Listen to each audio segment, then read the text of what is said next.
everybody, I'm Ellie and I'm here to give you a short routine for tight hips.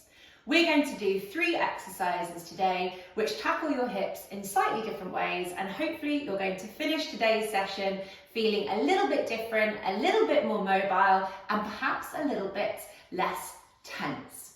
What I will say is, as with all of my exercises and all of my routines, please be your own boss. If I ask you to do something which doesn't feel right to you, if it feels too intense, if you aggravate your normal symptoms of pain, if you can't catch your breath, these are often signs that your body is compensating, it's not performing the exercise properly, and therefore you're not going to get the benefit out of it. So please don't force your body to do anything. It won't work if that's what you're trying to do.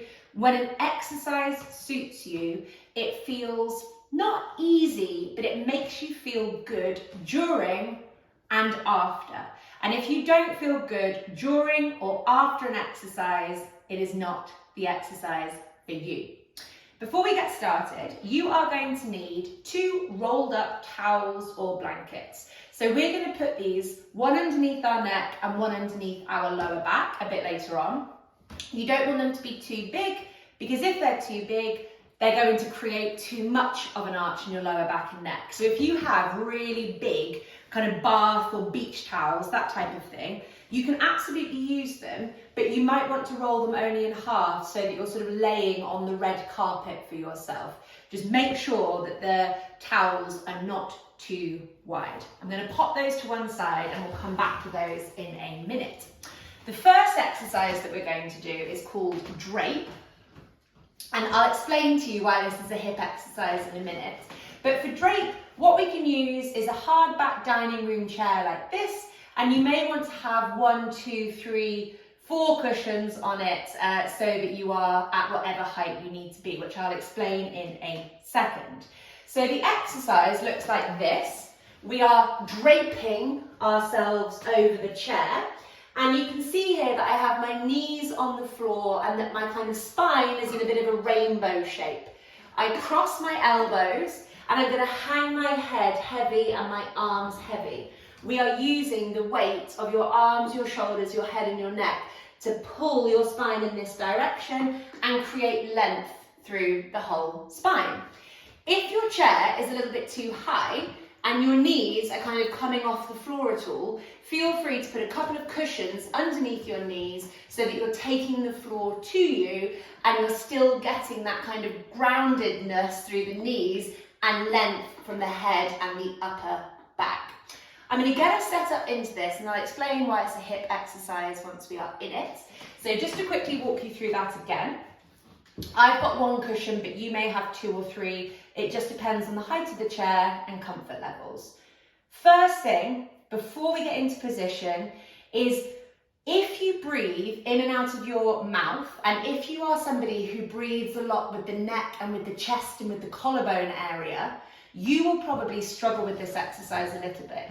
It doesn't mean don't do it, but your body is going to likely panic a bit because we're taking away compensatory breathing patterns from here, and this exercise is really forcing you to breathe into the back of your ribs, your diaphragm and the sides of your ribs. So if you are somebody who lives by breathing up here and you're really tight and tense and your shoulders are up around your ears, as soon as you get yourself into that draped position, you might feel quite compressed and like you can't breathe. What I would encourage you to do is to stay in it for 30 seconds to a minute, and if it still feels like that and it feels too much, then absolutely come out of it. We're going to be in this for 5 minutes today. But when you get yourself into position, breathe in and out of your nose and send your breath to the sides of your ribs here and the back of your ribs here. We're trying to get you into your diaphragm in this exercise. So on the surface, it looks like a kind of upper body, neck release, shoulder release, spinal release, and it is all of those things. But when we breathe into our diaphragm, we're also going to help loosen off and lengthen our hip flexors too. Okay, so we're getting ourselves into it. I'm going to do 5 minutes. I practice this exercise a lot, so I'm used to it. Maybe do a couple of minutes the first time round. Get a hold of your breath. Tell yourself you're calm, and also be a little bit conscious of this, and if you feel nauseous at all coming out of it, it's a good thing, and it's a sign that your head position has relaxed and changed, and it's kind of throwing your balance and your ears off. But for some people, they can feel quite seasick afterwards. So definitely this is one where I recommend building over time. Okay, enough talking from me. Let's get into position. So I'm laying over the top of my thing. My knees are on the floor. If I was too high and they were kind of dangling, I could put a cushion underneath just so that they're grounded.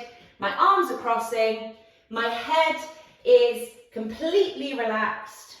And I'm kind of tucking my chin in so that I'm giving myself a double chin.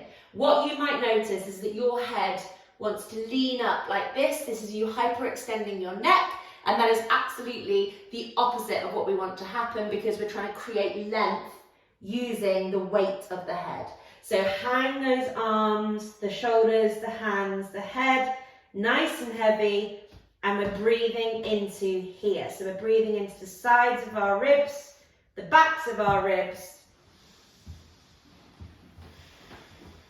and try and create as much movement with the breath as you possibly can.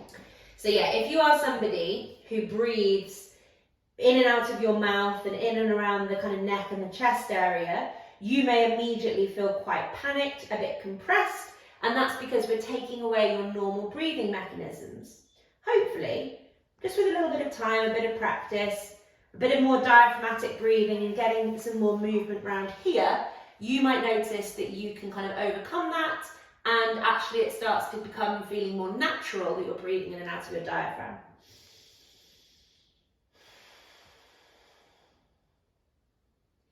Every now and then, just remind your hands to relax, your arms to relax, your neck to relax, and your head to relax.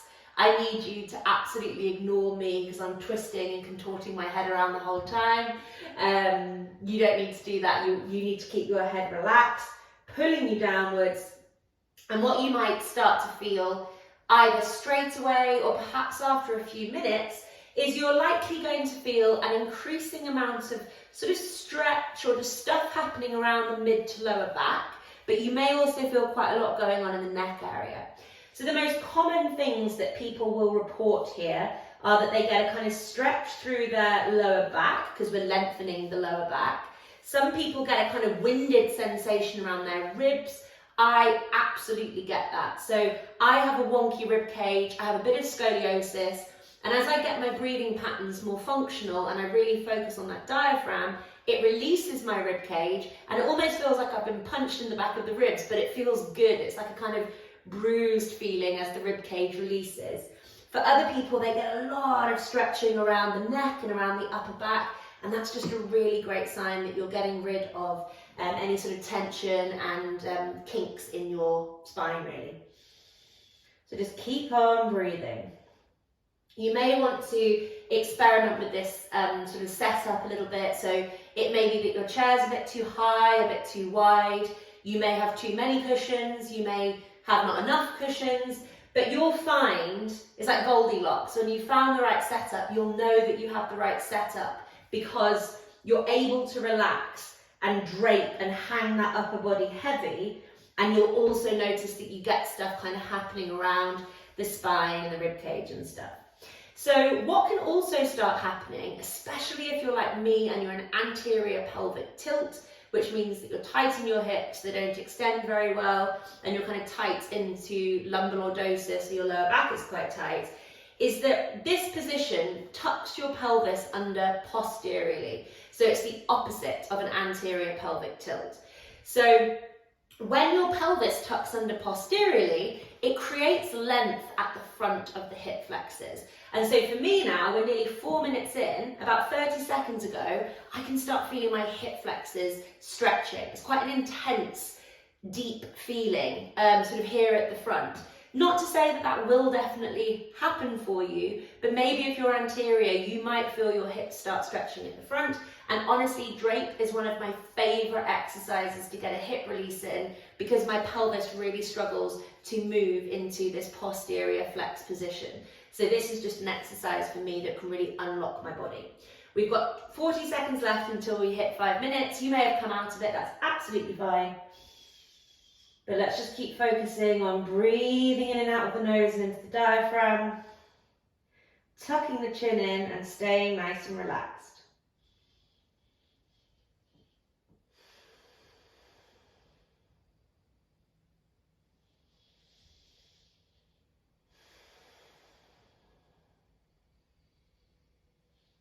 Ten seconds left. We're going to take our time getting out of this. 5, 4, 3, 2, and 1. Good job. So I'm just going to pop my chair to one side. Like I said at the beginning, just be super conscious if you feel dizzy, if you feel a bit lightheaded, if you feel hot, if you feel sweaty, if you feel seasick. They are all extremely common reactions, and you may not feel like it now, but you might feel like it in a few hours' time. Try not to be too alarmed. Like I said, it's a sign that you've changed your head position, you've freed up your neck, and because of that release, you've just thrown yourself a six slightly. Your body's trying to figure out like your new head position and what's going on. So it's definitely a sign that this is an exercise for you to carry on with, but do it for less time next time, okay? So this time we are coming to use our towels, like I mentioned before. So my towels here are an appropriate kind of width. If you have massive beach towels or anything like that, just make sure that they're sort of a bit half undone so that the rolls aren't too big. We are going to do 3 minutes in an exercise called frog. So we're going to pop one towel just above our pelvis. We're not putting the towel under our kind of rib cage, we're putting it just above our pelvis, and then we're popping the other towel underneath our neck like so. What you'll feel is how the towel is slightly rolling your pelvis forwards into a gentle anterior position. It shouldn't feel uncomfortable, but we are trying to encourage your pelvis and lower back to go in that direction. So don't use your abdominals at any point in this exercise to pull that lower back down. We want there to be an arch in your lower back. Your palms are going to face up. Don't have your arms at 90 degrees, because if you do that, you're quite likely to have your shoulders up around your ears. Have the palms facing up about 45 degrees at the armpit. Don't worry if your shoulders feel rounded. We would rather them be rounded off the floor than up by your ears in this position, okay? So allow them to be rounded. We are going to bring the soles of our feet together, remembering that we want the pelvis to tilt forwards. It's going in the direction of where the towel is trying to take it. You're keeping your big toe joints, your fifth toe joints, and your heels together, maintaining a light push through the bottoms of your feet. So I'm pushing my big toe joints, my fifth toe joints, and my my heels together at the moment. I'm going to slide my feet forwards away from my body until I find a spot where there is an element of challenge to keep my feet together and through my legs. So I don't want my feet really close to my bum, because that's not going to create change. We're not going to open up the hips in the way that we want to. We are focusing on squeezing the feet together, holding that squeeze at the feet and not letting it come apart, and sliding the legs away until we reach a point which is going to be different for all of us, where it feels like hard work to keep the feet together, and you might very quickly start feeling things happening through your legs. So I'm setting my timer. We're going to do 3 minutes here. Palms facing up, breathing in and out of your nose and into the diaphragm, so we're not losing that diaphragmatic breath that we've established in Drape. Keep pushing your big toe joints, your fifth toe joints, and your bottoms of your heels together. So you are probably going to forget about your feet and worry more about where your knees are. I don't want you to think about your knees. I want you to focus on the feet driving together, staying active, the belly staying relaxed and tilting the pelvis forwards, the upper body staying relaxed, the maintenance of the nice diaphragmatic breathing, and relaxation of the jaw. You can play around a little bit here with where your feet are. So as long as the bottom of them are connected throughout, you can try taking it a little bit further away. That might feel even more tough in your feet and in your lower legs, or you might want it a little bit closer, but the activity through your feet is the thing that you are focusing on the most. And if you are able to nail the position in this, you may start noticing that your legs start wobbling and trembling a bit like this. So don't be scared if that happens. If that does happen, it tells you that you're waking up your feet and you are starting to create a hip release through what your feet are doing and where your pelvis is being held. So if you're starting to get a bit wobbly, a bit trembly, then it's a sign that your pelvis is aligning and the hips are freeing up, which is great, exactly what we want. If you're not getting that, it doesn't mean that you're doing anything wrong, unless it hurts, because if it hurts, you've got to stop. But do experiment with maybe holding this position for a bit longer or playing around with where your feet are again. So it might be that you're trying to have your feet a bit too close and they need to be a bit further away. We've got just over a minute left here. For some of you, you are just going to feel maybe lots of cramping in the arches of your feet, your toes, your calves, your shins, that type of thing. And again, that is absolutely fine. It's a sign that you're waking up your lower legs and your feet in a new way. And that is exactly what we want. But you probably have quite a lot of cramping and things to happen before you might get the wobbling. So the cramping is like perhaps stage 1 before the wobbling might be stage 2, and you repeat this a few more times. Remember that upper body stays nice and relaxed. We're just breathing in and out of the nose, sending the breath into the diaphragm, relaxing the belly. The pelvis tilts forwards, we're not pulling it backwards, and the feet carry on driving together. We've got 10 seconds left here, and then we're going to do a very similar exercise to this from this position. 3, 2, and 1. So that was frog on towels, and now we're going to do active frog on towels. So everything stays the same to start with. We draw the knees up and we pop the feet flat to the floor, bringing the knees together, gentle touch, and then slowly we are opening up our knees, bringing the soles of the feet back together again like they were in that last exercise, and keeping some action in the feet. So the legs are not bouncing up and down and sort of wobbling using momentum. We are just nice and controlled, maintaining that calm, gentle breath, bringing the knees together and the soles of the feet together, slowly controlling the opening like a book through the feet, and gently positioning the knees down, having that little squeeze of the feet at the end. This is about control, not momentum. We've got 3 minutes here, off we go. So with frog, the exercise that we did before, we were using our feet to create a more pelvic balance and a sort of more open, balanced hip femur position. This time, we are teaching our hips to actively rotate. So in that last exercise, they were just staying still. They were externally rotating, which is a start. It's kind of opening up the front of the hip joints, which for many people, because we're sat down so much, we don't get that opening across the front of the hip joints. But now what we're doing is we're teaching our hips to internally rotate and adduct, which is what my knees and my hips are doing now. And then as I come open like this, I'm externally rotating and abducting. So we're teaching the hips to rotate in different directions at the same time, whilst the pelvis is being held in a balanced position because of the towel. If the towels feel really uncomfortable, if it's like hurting your lower back, or maybe you're getting neck strain or anything like that, then you can absolutely try this exercise without the towels. But what the towels are so good at is stopping your pelvis from being wonky. So most people, I would say, have got a rotated pelvis, an elevated pelvis, or a pelvic tilt disparity from side to side. And what the towels can do is just help hold all of that gently into position so you can focus on rotating your hips and not worry about what your pelvis is doing. Keep breathing. We've got a minute and 20 seconds left before we finish this mini little routine. Remembering we're stopping anything that doesn't feel like it's working for us. Any video routines that I do like this are just general exercise suggestions.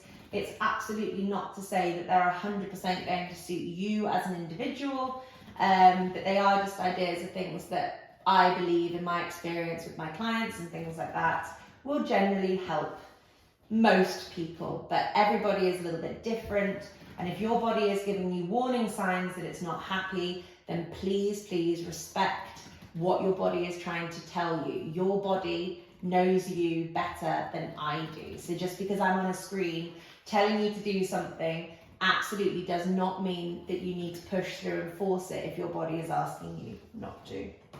We've got just over 25 seconds left. I really hope that you've enjoyed our 3 exercise long tight hips routine, and I'd be intrigued to know, so maybe let me know in the comments, if you stand up afterwards and feel a bit more loose, a bit more mobile, and perhaps even in a little bit less pain after doing 3 exercises that have helped release your hips from both directions of where the connection point is, and also got them rotating in and out again. And that is time. Thank you so much for joining me, and I hope you enjoyed.